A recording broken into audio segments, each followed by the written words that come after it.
When you last came, I was working on the frame and I was working on them 2 trestles.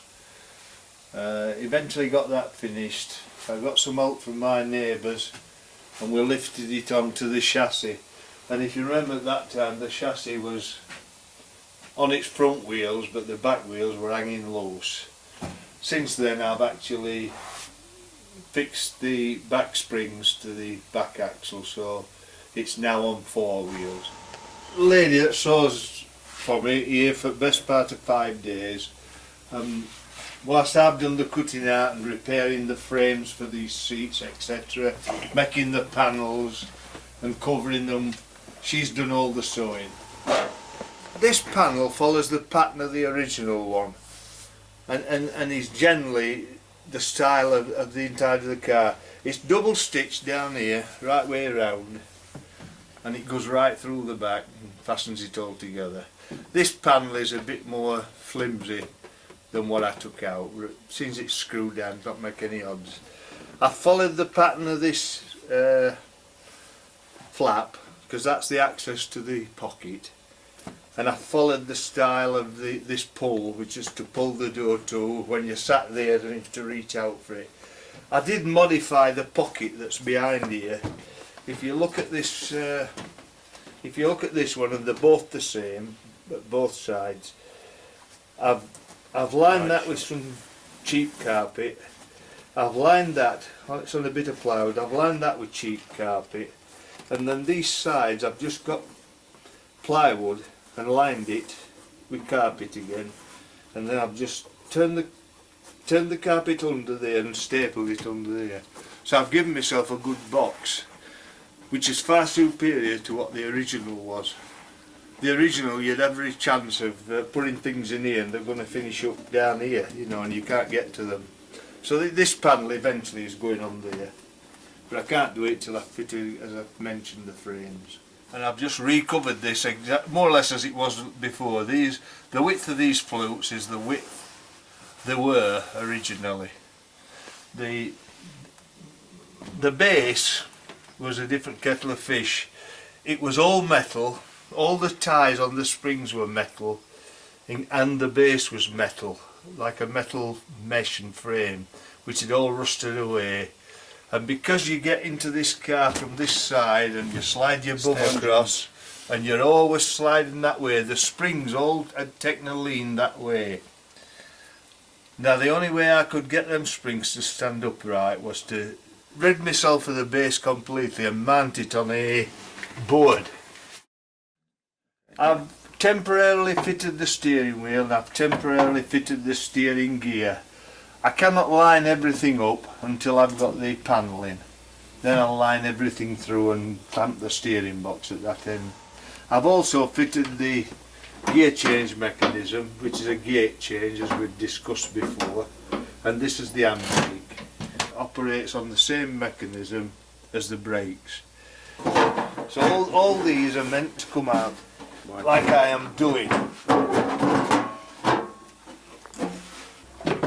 This is a new board that I've made and what's painted black. It gives you an idea of what you can do if you have maintenance to do. This sticky seat is quite dinky and such a feature of the car, even though I consider it's a bit of a suicide seat. You know, I'd hate to be sat here going down the M1 because you're outside the car even. But I suppose no more dangerous than a motorbike. This framework came with it, but it was just covered with a plain piece of black cloth. I've tried to improve it and I've used the same fluting as the front seat and fluted it and done it in leather, when originally this car was all done in a leather type cloth. But that does illustrate what's inside these seats. This base didn't exist, it had gone, it didn't come with the car. So I've made this out of an oak cushion. It's foam inside here, and this one I've built onto a wooden base.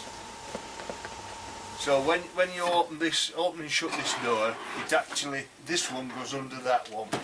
So that's the finished situation. for maintenance purposes this floor takes out, so I'll take it out because that's the situation. That comes out for access to the back axle, and the back axle, if you recollect, was not connected. I don't know if you can see these shackle pins down here. This shackle, it needed new pins which I've had made, so it's now allowed me to connect up the back axle, and that's allowed me to bring it out of there into here. I've set this radiator on packings and adjusted it front to back. The front bearing is here for this hinge, the back bearing is there and I've had to make that, and this is how it operates. That pulls it down, and also if you notice here pushes it in at the bottom.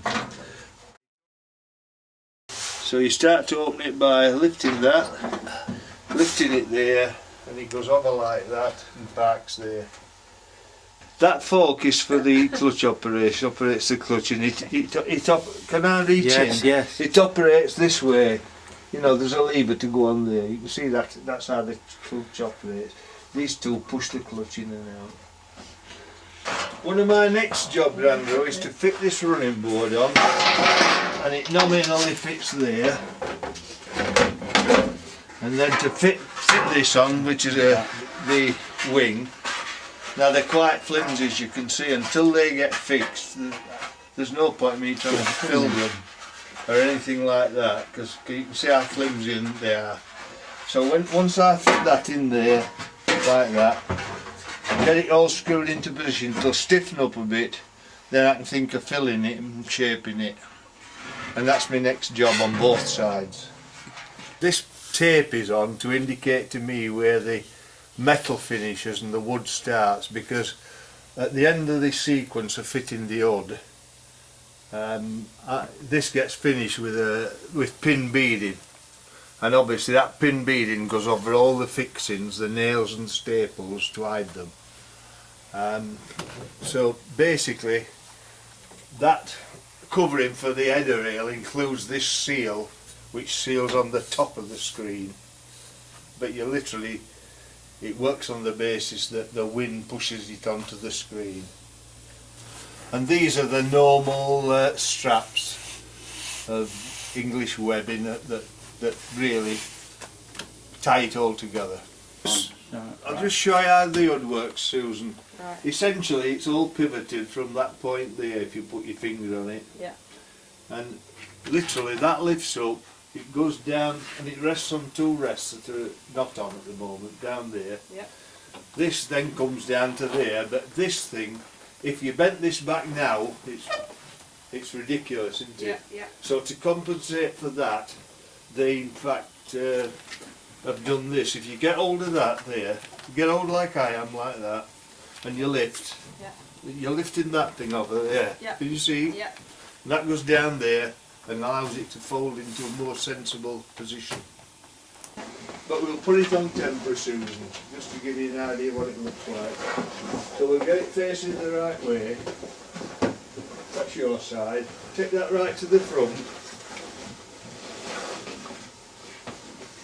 Just pull it down a wee bit at the back. Pull that out.